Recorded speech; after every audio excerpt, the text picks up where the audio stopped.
Assalamualaikum warahmatullahi wabarakatuh. Sebelumnya perkenalkan, saya Yufa Aulia Pramita Putri dengan NIM 721141909. Pada kesempatan kali ini saya akan menerangkan tentang sistem informasi manajemen pada bab 10, yaitu implikasi etis dari teknologi informasi.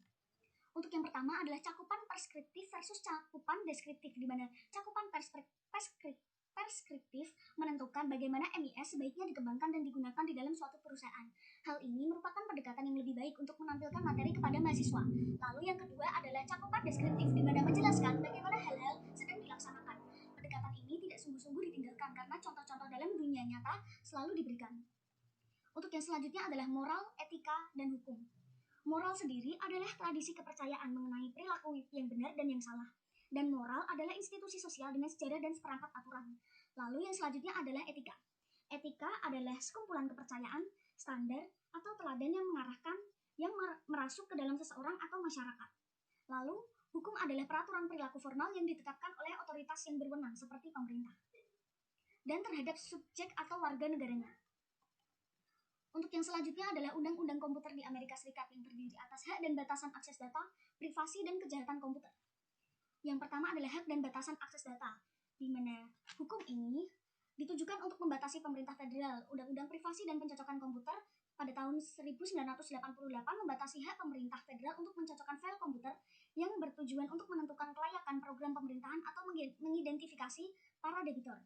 Lalu untuk privasi, di mana Undang-Undang Privasi Komunikasi Elektronik terdapat di tahun 1968. Namun, undang-undang ini hanya mencakup komunikasi suara, dan undang-undang ini ditulis ulang pada tahun 1986 agar mencakup data digital, komunikasi video, dan surat elektronik. Lalu, ada kejahatan komputer, di mana pada tahun 1984 Kongres Amerika Serikat memperkuat undang-undang mengenai penggunaan komputer dengan mengeluarkan peraturan-peraturan yang secara khusus ditetapkan pada kejahatan komputer. Untuk yang pertama adalah Undang-Undang Keamanan Komputer Usaha Kecil dan Pendidikan, yang ditetapkan oleh Dewan Penasihat Keamanan Komputer Usaha Kecil dan Pendidikan. Dan yang kedua adalah Undang-Undang Perangkat Akses Palsu dan Kejahatan serta Penipuan melalui Komputer, yang menetapkan bahwa merupakan suatu kejahatan federal jika seseorang mendapatkan akses tanpa otorisasi atas informasi yang berhubungan dengan pertahanan negara atau hubungan luar negeri. Untuk yang selanjutnya adalah paten piranti lunak, di mana karena merasa bahwa paten piranti lunak seharusnya memiliki beberapa pembatasan, Kongres Amerika Serikat pada tahun 2001 memperkenalkan proposal hukum yang mewajibkan ditentukannya pentingnya paten dan apakah paten tersebut layak digunakan dengan teknologi komputer. Dan lebih jauh lagi, setelah 18 bulan, semua paten yang berhubungan dengan dunia bisnis harus dipublikasikan untuk memberikan kesempatan kepada para pemegang peranti sebelumnya untuk menyatakan pendapat mereka. Dengan cara ini, pemerintah federal Amerika Serikat secara bertahap telah menetapkan sebuah kerangka hukum untuk penggunaan komputer. Namun, seperti halnya etika, hukum-hukum penggunaan komputer dapat bervariasi antara satu negara dengan negara yang lain. Untuk yang selanjutnya adalah Undang-Undang Paten Peranti Lunak di Uni Eropa, di mana Parlemen Uni Eropa atau UA mengusulkan agar standar paten peranti lunak yang lebih ketat dibandingkan standar di Amerika Serikat ditetapkan. Dan proposal ini mencetuskan berbagai diskusi dan ketidaksetujuan dan peraturan untuk patenabilitas penemuan yang diterapkan pada komputer akhirnya ditolak oleh Parlemen EU pada bulan Juli 2005 atau EU. Lalu yang selanjutnya adalah Undang-Undang Privasi Pribadi di Republik Rakyat Cina, di mana baik pemerintah dan warga negara Republik Rakyat Cina atau RRC semakin sadar akan kebutuhan untuk menentukan privasi pribadi. Dan pada saat ini pemerintah Cina sedang berfokus untuk menerapkan peraturan penggunaan komputer dan internet.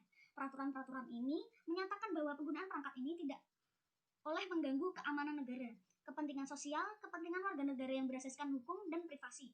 Namun hingga saat ini definisi dari istilah ini belum tersedia.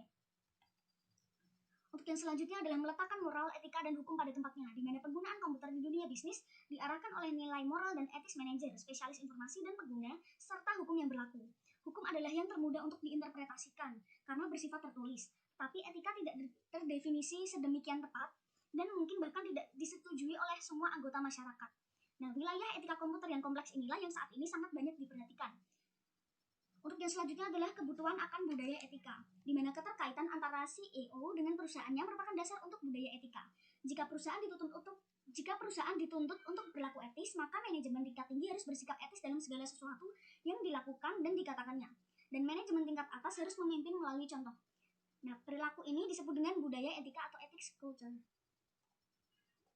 Untuk yang selanjutnya adalah bagaimana budaya etika diterapkan. Tugas dari manajemen tingkat atas adalah untuk meyakinkan bahwa konsep etikanya merasuk ke seluruh organisasi dan turun ke jajaran bawah sehingga menyentuh setiap karyawan. Dan para eksekutif dapat mencapai implementasi ini melalui 3 tingkat dalam bentuk kredo perusahaan, program etika, dan kode perusahaan yang telah disesuaikan. Untuk yang pertama adalah kredo perusahaan, di mana kredo perusahaan adalah pernyataan singkat mengenai nilai-nilai yang ingin dijunjung oleh perusahaan. Tujuan kredo tersebut adalah untuk memberitahu individu dan organisasi, baik di dalam dan di luar perusahaan, akan nilai-nilai etis yang dianut oleh perusahaan tersebut.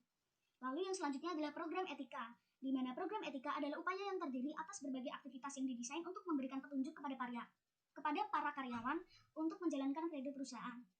Untuk yang selanjutnya adalah kode perusahaan yang disesuaikan, di mana banyak perusahaan merancang sendiri kode etik perusahaan mereka, dan terkadang kode-kode etik ini merupakan adaptasi dari kode untuk industri atau profesi tertentu. Untuk yang selanjutnya adalah meletakkan kredo, program, dan kode pada tempatnya, di mana kredo perusahaan memberikan dasar untuk pelaksanaan program etika perusahaan. Kode etik tersebut menggambarkan perilaku-perilaku yang tertentu yang diharapkan dan dilaksanakan oleh para karyawan perusahaan dalam berinteraksi antara satu dengan yang lain dan dengan elemen-elemen lingkungan perusahaan.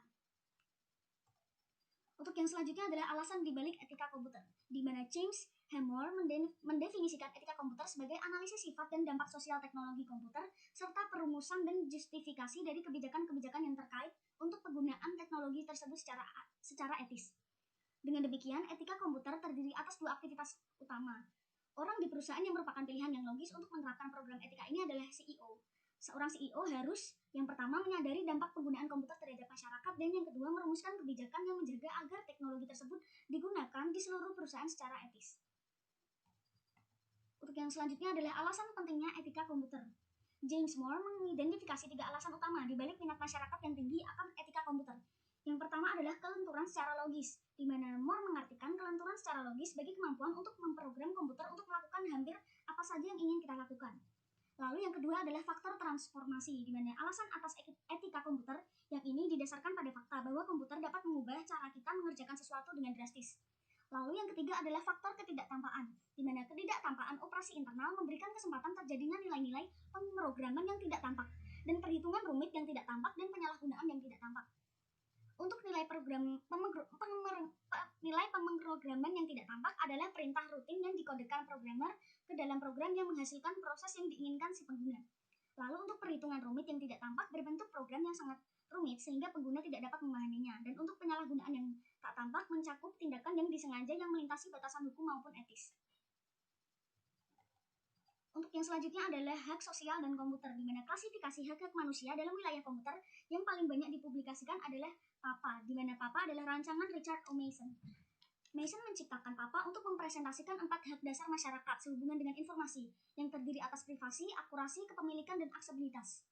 Untuk yang selanjutnya adalah hak privasi, di mana Hakim Mahkamah Agung Amerika Serikat Louis Brandeis dikenal karena memperkenalkan hak agar dibiarkan sendiri. Dan Mason merasa bahwa hak ini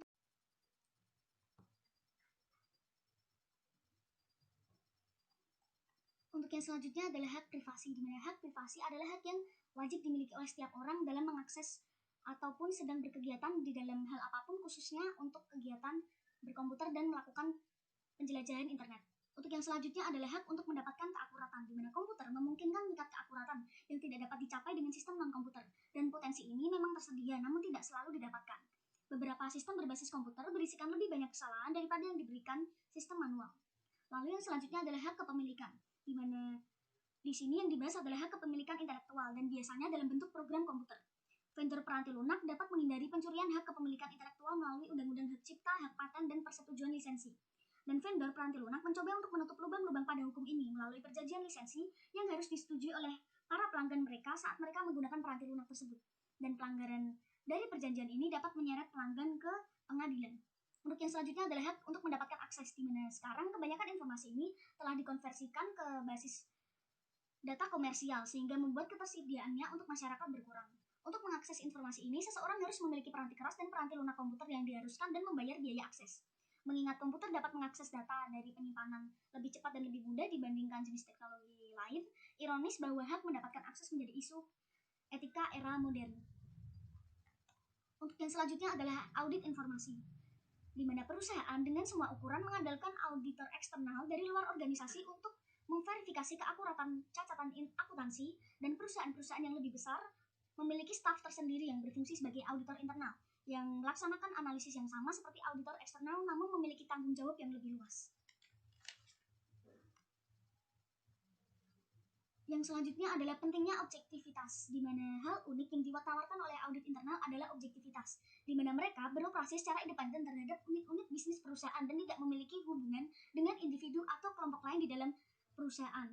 Keterlibatan mereka satu-satunya adalah dengan Dewan Komisaris, CEO, dan CFO. Untuk yang selanjutnya adalah jenis aktivitas audit, di mana terdapat 4 jenis aktivitas audit. Yang pertama adalah audit finansial, di mana memverifikasi catatan-catatan perusahaan dan merupakan jenis aktivitas yang dilaksanakan auditor eksternal. Untuk yang selanjutnya ada audit operasional, di mana audit operasional tidak dilaksanakan untuk memverifikasi keakuratan catatan, melainkan untuk memvalidasi efektivitas prosedur. Lalu yang selanjutnya adalah audit berkelanjutan, di mana audit berkelanjutan sama dengan audit operasional, tetapi audit berkelanjutan berlangsung secara terus-menerus. Dan untuk yang selanjutnya adalah desain sistem pengendalian internal, di mana auditor internal selayaknya berpartisipasi secara aktif dalam perancangan sistem, karena ada 2 alasan. Yang pertama, biaya untuk memperbaiki kelemahan sistem meningkat secara dramatis seiring dengan siklus masa hidup sistem. Dan alasan yang kedua, untuk melibatkan para auditor internal dalam perancangan sistem, adalah mereka yang menawarkan keahlian yang dapat meningkatkan kualitas sistem tersebut. Untuk yang selanjutnya adalah subsistem audit internal, di mana melibatkan auditor internal dalam tim perancangan sistem merupakan suatu langkah yang baik untuk mendapatkan sistem informasi yang terkendali dengan baik. Dan sistem tersebut merupakan langkah yang baik untuk memberikan yang mereka perlukan kepada manajemen informasi guna mencapai dan mengelola operasional bisnis yang beretika. Untuk yang selanjutnya adalah menerapkan etika dalam teknologi informasi, di mana perusahaan tidak harus mengusahakan semua pekerjaan sendiri. Bantuan dalam bentuk kode etik dan program edukasi etika yang dapat memberikan fondasi untuk budaya tersebut. Jadi program edukasi dapat membantu menyusun kredo perusahaan dan meletakkan program etika pada tempatnya. Kode etik dapat digunakan seperti apa adanya atau disesuaikan dengan perusahaan tersebut. Selanjutnya adalah kode etik, di mana ACM telah menyusun kode etik dan perilaku profesional yang diharapkan diikuti oleh 80.000 anggotanya. Di dalam kode etik terdapat kode etik dan perilaku profesional ACM, di mana bentuk kode etik ACM yang ada saat ini diadopsi pada tahun 1992. Dan kode ini dibagi lagi menjadi 4 bagian. Yang pertama adalah keharusan moral umum, yang kedua adalah tanggung jawab profesional yang lebih spesifik, yang ketiga keharusan kepemimpinan organisasi, dan yang keempat adalah kepatuhan terhadap kode. Untuk yang selanjutnya adalah kode etik dan praktik profesional rekayasa peranti lunak, di mana kode ini mencatat pengaruh penting yang dapat diterapkan para ahli peranti lunak pada sistem informasi dan terdiri atas ekspektasi di 8 hal penting. Yang pertama masyarakat, yang kedua klien dan atasan, yang ketiga produk, yang keempat penilaian, yang kelima manajemen, yang keenam profesi, yang ketujuh kolega, dan yang kedelapan adalah diri sendiri. 5 dari hal di atas berkaitan dengan tanggung jawab, di mana ahli tersebut menjadi bagian seperti masyarakat, klien dan atasan, manajemen, profesi, dan kolega. 2 hal atau produk dan penilaian berkaitan dengan kinerja profesional, dan 1 hal atau diri sendiri mengacu pada peningkatan diri sendiri. Untuk yang selanjutnya adalah pendidikan etika komputer, di mana program edukasi formal dalam etika komputer tersedia dari beragam sumber seperti mata kuliah di perguruan tinggi, program profesional, dan program edukasi swasta. Untuk mata kuliah di perguruan tinggi, sekolah-sekolah bisnis biasanya menawarkan mata kuliah ini. Beberapa mata kuliah online juga tersedia. Contoh universitas yang menyediakan mata kuliah ini adalah University of Phoenix. Untuk yang selanjutnya adalah program profesional, di mana Asosiasi Manajemen Amerika menawarkan program khusus yang membahas masalah-masalah penting saat ini seperti etika. Untuk yang selanjutnya adalah program edukasi swasta, di mana menawarkan modul mata kuliah berbasis web yang membahas berbagai permasalahan hukum dan etika. Mata kuliah ini ditujukan untuk dipergunakan perusahaan yang berusaha meningkatkan kesadaran beretika karyawannya. Untuk yang selanjutnya adalah etika dan CO. Untuk etika dan CO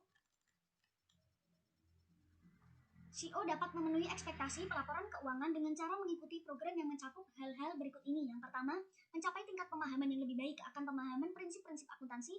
Yang kedua, mempelajari sistem informasi yang menyelesaikan laporan keuangan dan mengambil tindakan perbaikan. Yang ketiga, mendidik eksekutif perusahaan mengenai sistem-sistem keuangan. Yang keempat, mengintegrasikan ke dalam sistem informasi alarm yang memperingatkan eksekutif terhadap aktivitas yang membutuhkan perhatian. Yang kelima, secara aktif berpartisipasi di dalam memberikan informasi keuangan kepada elemen lingkungan.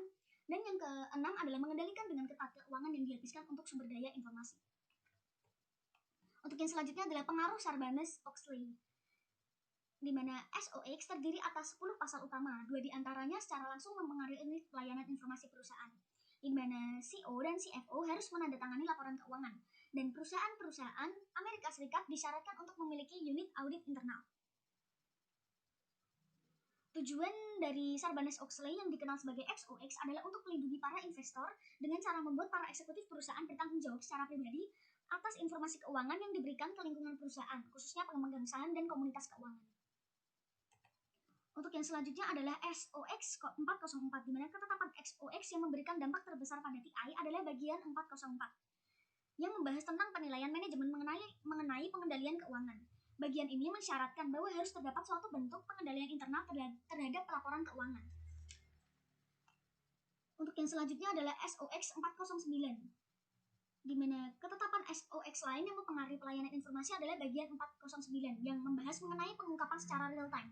Dan ini berarti bahwa perusahaan tersebut harus mampu melaporkan perusahaan mengenai kondisi keuangannya secara real time atau pada saat perubahan sedang berlangsung. Untuk yang selanjutnya adalah SOX dari COBIT.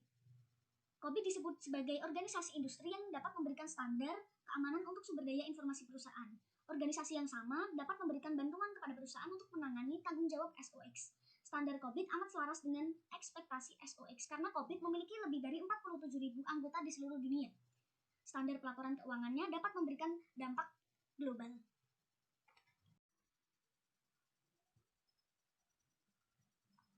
Untuk yang selanjutnya adalah meletakkan Sarbanes-Oxley pada tempatnya, di mana Sarbanes-Oxley merupakan salah satu argumen yang baik untuk pendekatan seperti ini, di mana perusahaan dan CEO yang menerapkan MIS sebagaimana yang digambarkan seharusnya tidak menghadapi kesulitan untuk memenuhi persyaratan SOX. Dan dengan kata lain, SOX mengharapkan eksekutif, sistem keuangan, dan TI untuk bekerja sebagaimana mereka seharusnya bekerja, yaitu secara etis. Cukup sekian penjelasan yang bisa saya sampaikan, kurang lebihnya mohon maaf. Terima kasih. Wassalamualaikum warahmatullahi wabarakatuh.